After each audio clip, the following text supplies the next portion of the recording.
चंबल में मनोज जी देख रही हूँ तो मुझे लग रहा है यहाँ पे कांग्रेस को नुकसान होता हुआ इन आंकड़ों में दिखाई दे रहा है। क्या कहेंगे आप? देखिए, आपने जो बोला कि बीजेपी कांग्रेस से टूटकर काफ़ी लोगों ने बीजेपी में शामिल हुए थे विधायक, और ये सब वो एरिया था जहाँ पे बीजेपी पहले कमज़ोर होती थी और वहाँ पे धीरे धीरे अपने को मजबूत स्थिति में ला रही है। सिंधिया के आने के बाद स्थिति में और सुधार हुआ है। और ये देखेंगी, जहाँ तक महाकौशल की बात है, ये वो एरिया है जहाँ कमलनाथ जी का है और वहाँ पे उनके काफ़ी बड़े समर्थक हैं जो वोट के रूप में हैं। लेकिन ये दो जगहों पे कहीं न कहीं बीजेपी अपने आप को पिछले चुनाव की अपेक्षा में मजबूत करते हुए आ रही है। और शोभना दी बता दें कि 2018 का जो चुनाव था और 2023 का चुनाव है, इसमें काफ़ी फर्क महसूस होगा। और बीजेपी ने जो गलतियां की थी 2018 में, लगभग मुझे लग रहा है कि वो सुधार करने की रूप में है। ठीक है, क्या कहेंगे शरद जी आप? क्या बीजेपी अपनी गलतियां सुधारेगी? क्या एंटी इनकम्बेंसी के बाद एक बार, मैं इन दो रीजन की अभी फिलहाल बात कर रही हूं, बीजेपी बढ़त बनाए हुई है? क्या आपको ये सही लग रहा है ये सर्वे?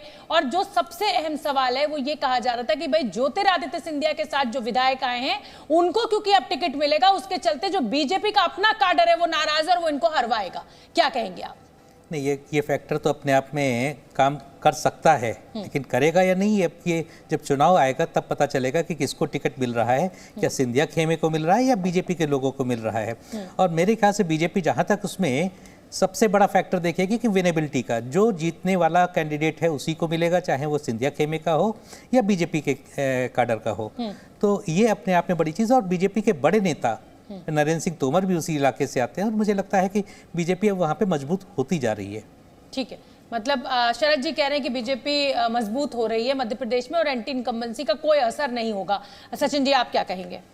देखिए, ग्वालियर चंबल का जो क्षेत्र है वहाँ पर वोट का अगर आप विश्लेषण करेंगे तो भाजपा का और कांग्रेस का वोट होने के अलावा कुछ वोट परसेंटेज ऐसा भी है जो सिंधिया का लॉयल है, जो सिंधिया का समर्थक है।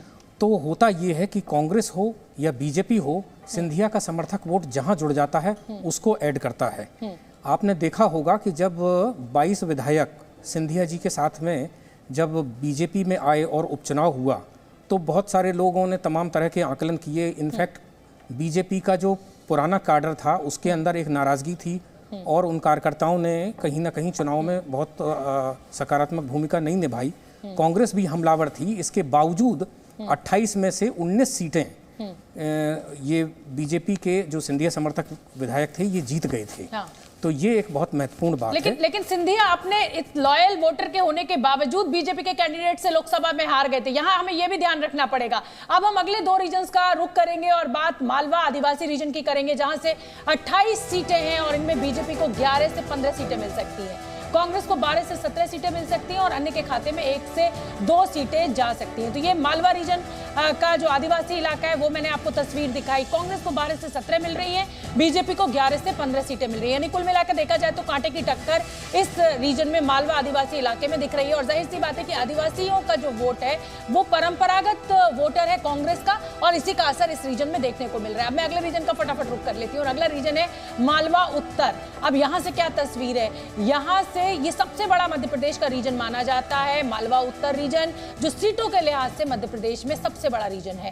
मालवा उत्तर में कुल 63 सीटें आती हैं और ओपिनियन पोल के मुताबिक बीजेपी को 32 से 37 सीटें मिल सकती हैं, वहीं कांग्रेस की झोली में 24 से 29 सीटें जा सकती हैं, जबकि अन्य को केवल 2 सीटें ही मिल सकती हैं। यानी मालवा आदिवासी जो इलाका है वहां पर मामूली बढ़त है लेकिन कांग्रेस को मिल सकती है।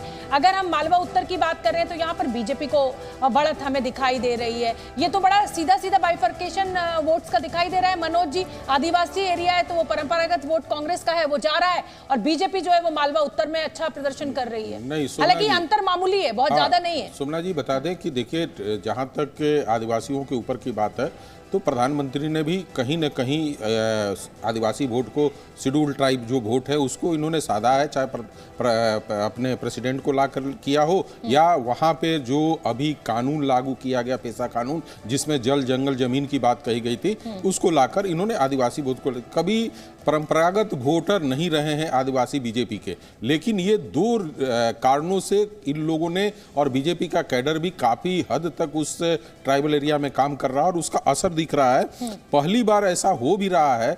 देखिए 45 सीटें मध्य प्रदेश में जो है ट्राइबलों की सीट है, जिसमें से मात्र 15 सीटें बीजेपी जीत पाती है, 15 और 14 के बीच में रहती है। लेकिन इस बार लगता है कि बीजेपी वहां से कुछ अच्छी सीटें लेकर आएंगी और उस पर काफी हद तक ये काम भी कर रहे हैं। शरद जी, ये बात सच है और मैं मनोज जी से कुछ हद तक सहमत भी हूं कि भाई जो आदिवासी वोट था, हमने गुजरात में देखा आदिवासी वोट अच्छा खासा साबरकांठा बनासकांठा इलाके में बीजेपी जीती, जो कि कहा जाता था कि कांग्रेस जीतती है आदिवासी इलाकों में, लेकिन वहां उतना अच्छा गांव में प्रदर्शन नहीं रहा।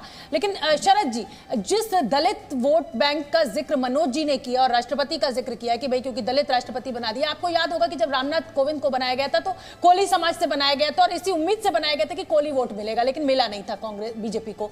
क्या आप इस तरीके के समीकरण को मानते हैं कि ये श्योर शॉट सफलता का फॉर्मूला है और बीजेपी को इस बार क्योंकि दलित राष्ट्रपति बना दिया इसलिए दलित वोट जाएगा? देखिए, बीजेपी सर्व समाज की बात कर रही है। पहले एक जमाना था कि बीजेपी अपर कास्ट की पार्टी मानी जाती थी, लेकिन धीरे धीरे इसने काफ़ी काम किया है और पिछड़े दलितों और आदिवासियों में बीजेपी ने अच्छा काम किया है और इस सभी समाजों के लोग बीजेपी से जुड़ रहे हैं। तो अब मुझे लग रहा है कि अब चूंकि एक आदिवासी को राष्ट्रपति बनाया है तो कुछ फ़ायदा तो मिलेगा आदिवासियों के बीच। और जैसा मनोज जी ने बताया भी कि आदिवासियों के लिए काफ़ी काम, कई योजनाएं शुरू की हैं, पैसा कानून भी बनाया है, तो उसका भी फायदा बीजेपी को मिलने की उम्मीद है। ठीक है, आप कह रहे हैं कि बीजेपी ने जिस तरीके की नीतियां बनाई है, जिस तरीके की स्कीम्स लाई है, उससे वोटर जो है कांग्रेस का परंपरागत वो बीजेपी की तरफ गया है और बीजेपी इसीलिए जीत की तरफ बढ़ रही है। लेकिन इसमें एक कॉन्ट्रडिक्शन है और इसलिए मेरा सवाल करना जरूरी हो जाता है कि अगर इतना सब कुछ शॉर्ट शॉर्ट है तो फिर हिमाचल प्रदेश और कर्नाटक में बीजेपी का ऐसा प्रदर्शन क्यों रहा? Zee News.